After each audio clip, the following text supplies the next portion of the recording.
Welcome to Shadowproof. Evidence first, noise last. On December 21st, 1968, the Apollo 8 spacecraft was successfully launched from the Kennedy Space Center. The main objective of this mission was to orbit the moon before Neil Armstrong landed on its surface.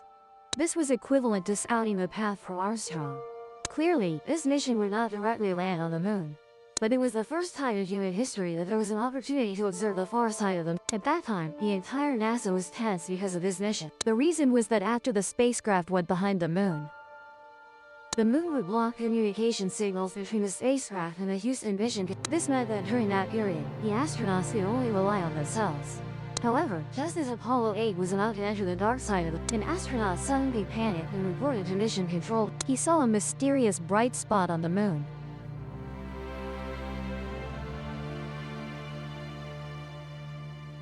Do you know how astonishing this conversation was? Don't forget that at that time, humans had never set foot on the moon, and according to experts, there is no atmosphere on the moon, meaning that what the astronauts saw, whether light or fire, should not have existed. However, at this critical moment, the connection between Apollo 8 and Houston was interrupted. Moreover, the reason for the interruption was not because the spacecraft was about to go up, but because the signal was unstable. Wasn't this instability very timely? This reminds me of how Apollo 11 also experienced a 2-minute interruption during its moon landing. At that time, many people found it strange. Why was the live broadcast interrupted? Could there be secrets on the moon that couldn't be revealed? However, even though this incident attracted a lot of attention, more than 50 years have passed, and NASA has never stepped forward to explain. Selected by extraterrestrials. The author of the book is William Tompkins, a top scientist. In the Apollo plan back then, the third stage of the rocket was designed by him. In fact, even the ring-shaped control room of NASA that you often see originated from Tompkins' design. And now he firmly asserts that during the moon landing process back then, they not only encountered alien spacecraft, but in fact, he encountered a massive interstellar fleet. The important point is that he is not just talking, because in his book, he also published a lot of evidence to prove it, including the scene during those crucial 2 minutes of interruption, even providing many indications that the Apollo plan, from beginning to end, was not merely about going to the moon. So, what was the real purpose of the Apollo plan? How much more shocking information does the author hold? And most importantly, what did the crew and others experience during those crucial 2 minutes? Next, let's turn back time more than 80 years.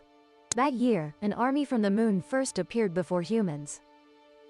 At 7:18 p.m. on February 24, 1942, the radar of an aircraft carrier in the Pacific suddenly detected some unidentified aircraft heading for California at a very high speed. Since it was only a little over 2 months after the Pearl Harbor incident, Captain Mark Andrew Mitchell did not dare to be careless. The captain immediately dispatched 5 fighter planes into the air, and at the same time, immediately picked up a red phone used only in extremely urgent situations to report. And not long after, an order from the White House was issued, declaring the entire state of Los Angeles in a state of emergency. But strangely, at that moment, the aircraft that had just appeared on the radar mysteriously disappeared. Moreover, no matter how thoroughly the fighter planes searched, they found nothing. Therefore, at 10:23 p.m., Secretary of the Navy Frank Knox declared a state of emergency in Los Angeles. At that time, many Los Angeles residents were still happily thinking that the recent warning was probably just a radar glitch. But they didn't know that this was nearly the calm before the storm. At 2:25 a.m., while the people of Los Angeles were deep in sleep, the piercing sound of air raid sirens suddenly rang out. At that moment, many people still didn't understand what was happening. It wasn't until numerous anti-aircraft guns fired at the residents, panicked, realized something was wrong. Rushing to the windows, they discovered dozens of strange aircraft circling in the Los Angeles. At first, many thought this time Japan had really attacked, causing considerable panic. Only after more than half an hour passed, with the aircraft over Los Angeles not launching any attack, at this point, people started to peek out again, and among this crowd of onlookers was our main character for today, Tom Cole. That night, my whole family saw the unidentified flying object in the sky. We knew immediately that the thing in the sky definitely wasn't. Because besides some small aircraft circling at 7,000 feet above Los Angeles, there was a giant aircraft carrier hovering there. I believe those small aircraft must have come from this carrier, and the US military also spotted it. which is why they concentrated searchlights on it and fired many anti-aircraft shells. All the people on the ground who saw it were stunned, but no one was scared, and not a single person screamed. However, compared to our colonists, the military forces were like ants on a hot pan. At that time, military trucks kept swinging past our house, and the anti-aircraft fire never ceased. It wasn't. The next day, after we woke up, all the media were reporting on this event. They called it the Battle of Los Angeles, but it actually wasn't. Not only that, I think the media using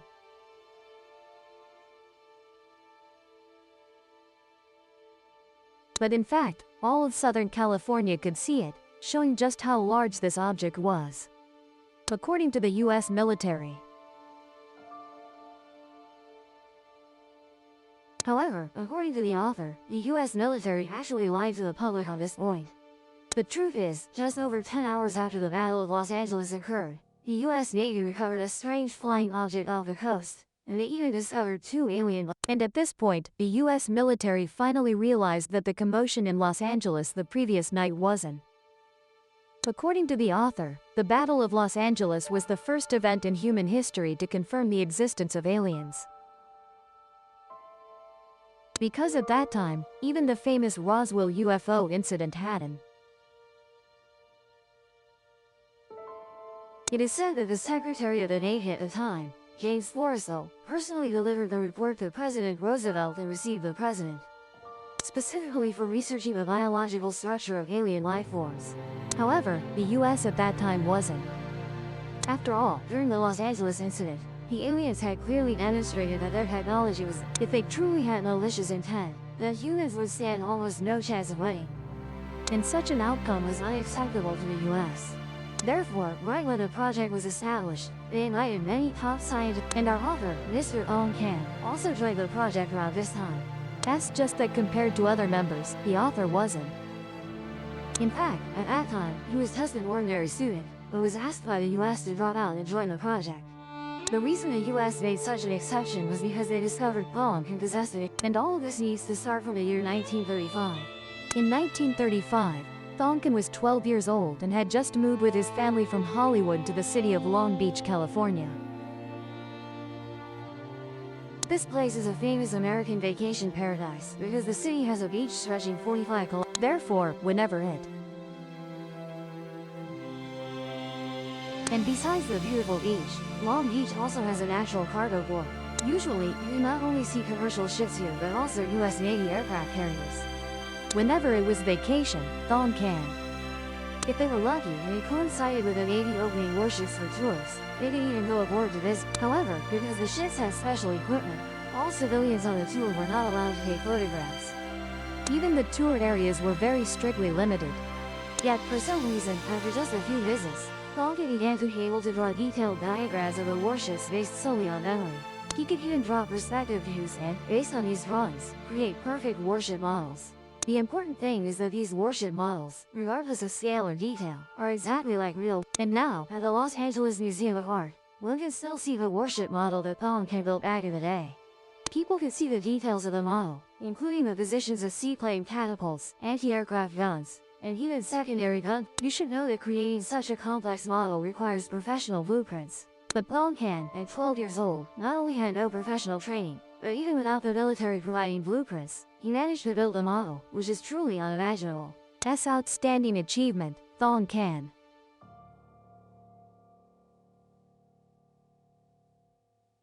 Over time, news of Thonkin's model-making skills spread widely.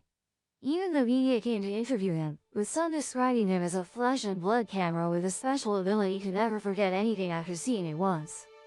However, surprisingly, after Thonkin was featured in the newspaper, his father was detained by the military. S model not only marked gun positions but also clearly depicted the shape of the warship. At that time, unless you were military personnel, it was impossible to know what the radar looked like. Thus, the US military suspected Thonkin's father might be a spy. Only after rigorous investigations did the US side finally believe that these models were created by Thonkin after visiting warships. As a result, the US military changed its previous stance, instead considering Thonkin a talent worth cultivating. even enlisting him in the Navy and awarding him the rank of Petty Officer 3rd Class. At that time, Long had thought he would be a Navy sailor for life. But after the Battle of Los Angeles, he unexpectedly received orders from his superiors to report to the North Island Naval Air Station in San Diego, California. He never imagined that the unit he was reporting to was planning how to leave Earth. North Island Naval Air Station is the largest aerospace industrial base in the U.S., primarily responsible for repairing U.S. Harrier. Back then, when his superiors suddenly transferred him there, he thought they wanted him to repair aircraft. However, to his surprise, his superior, Navy Rear Admiral Rick Porter, actually wanted him to learn to fly planes and even arranged for him to attend flight school. According to Colin Ken, after qualifying as a pilot, he flew almost every type of aircraft on naval runways and even participated in some pioneering programs. It wasn't until 1946, after World War II ended, that Colin Ken was honored with his top Skunk Works.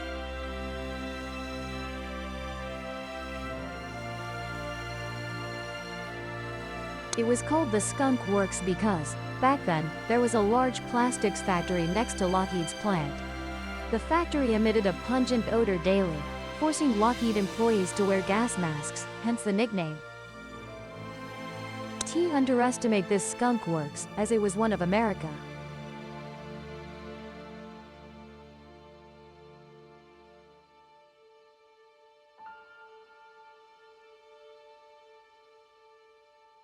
Tom Kent said that just over 4 months after joining the company, a manager unexpectedly told him that the vice president of Dark Glass wanted him to help build a model of the Endymion sailboat, with a generous reward of $3,500 if successful.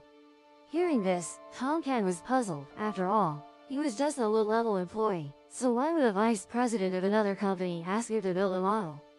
Despite the surprise, Tom Kent completed the model. Strangely, right after finishing the model, he received a job offer from Dark Glass, asking him to report quickly to their Santa Monica office.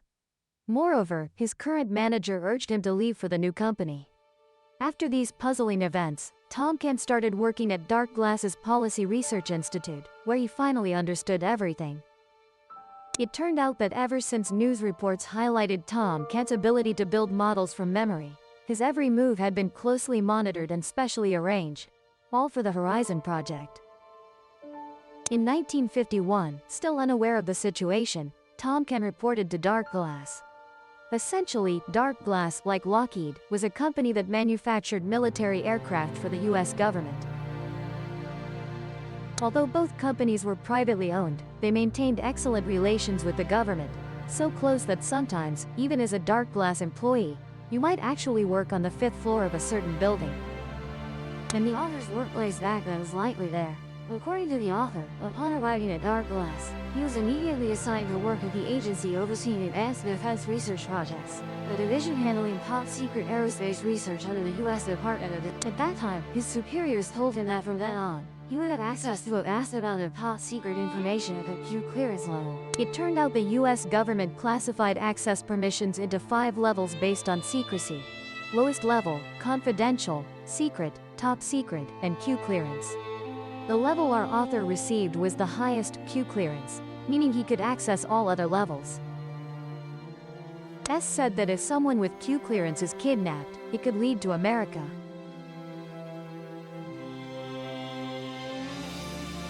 Thus, anyone granted Q clearance receives special protection. According to the latest information, over 92,000 people held Q clearance in 2021. Due to Q clearance being above top secret, the author was required to sign a confidentiality agreement. Notably, since each secret's level differs, the confidentiality period under disclosure period's haven.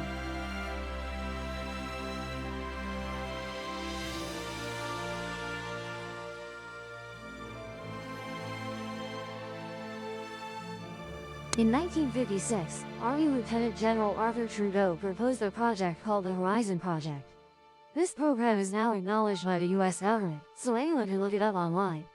S goal was to enhance Earth.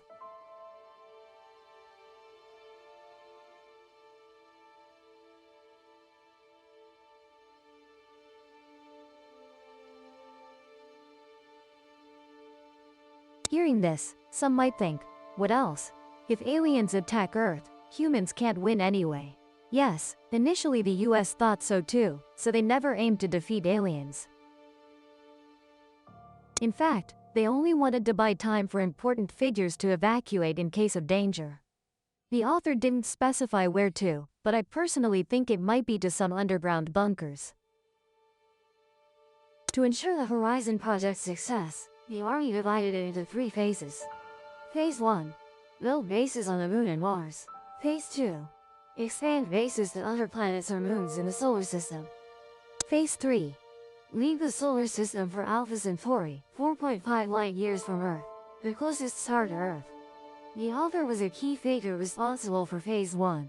This is a footnote. In 1956, an underground bunker in Nevada, USA, was completed. This structure was built 30 meters underground, divided into 11 floors, each with different purposes. Some floors researched the latest biotechnology, others studied secret weapons, and of course, alien research. The Horizon Project the author participated in was also conducted here. To support the Horizon Project, the US quickly allocated $1.6 million, planning to send 12 astronauts to the Moon by December 1966. Their mission was to become the first lunar residents, preparing for subsequent missions. As desired to proceed ASAP, project participants had to maximize each mission.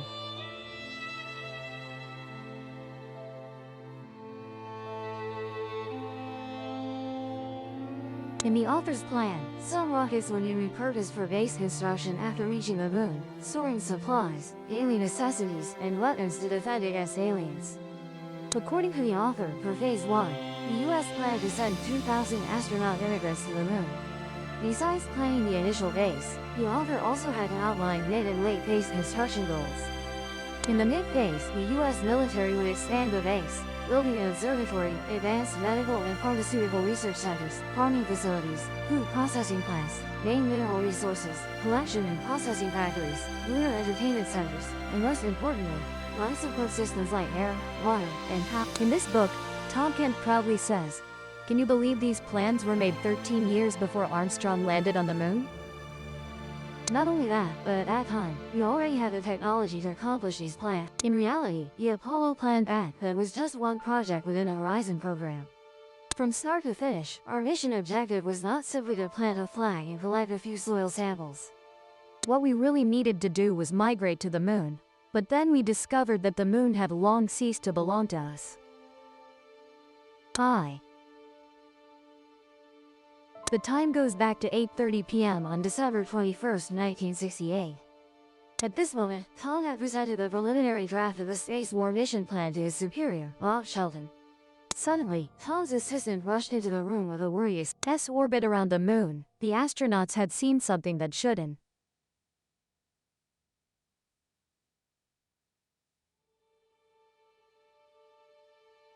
According to the author, the conversation was interrupted because the astronauts determined that the light spot on the Moon was not a campfire, but a city.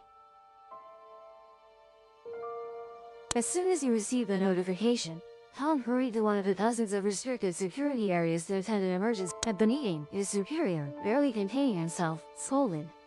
"If aliens were already on the Moon, do you believe that the first to set foot on the Moon might not be us, nor the Russians, but aliens? Perhaps not even from our galaxy?"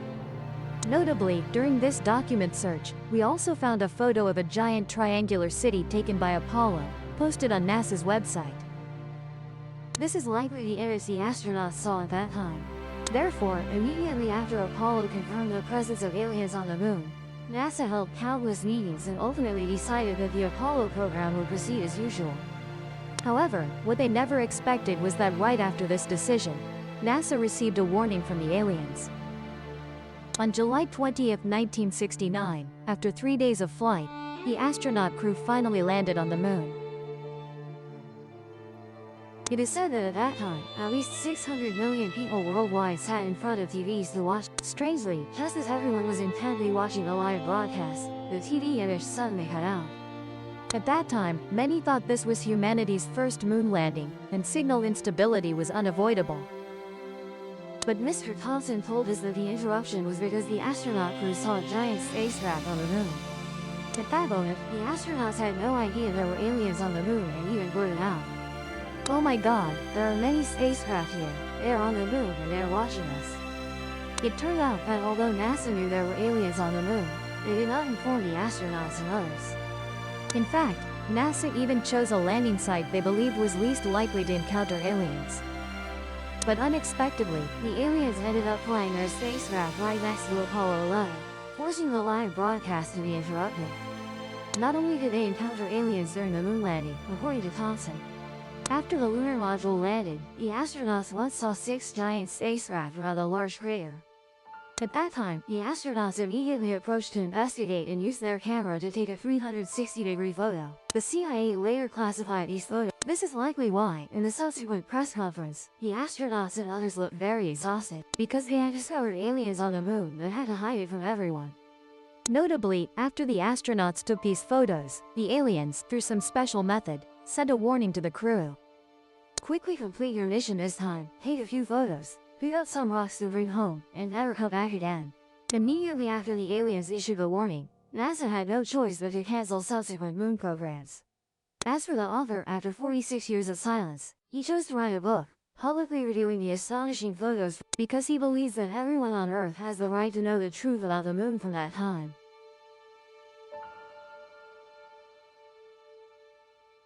If you have time, you can watch more videos from this channel. If the proof convinced you, subscribe and open the next case.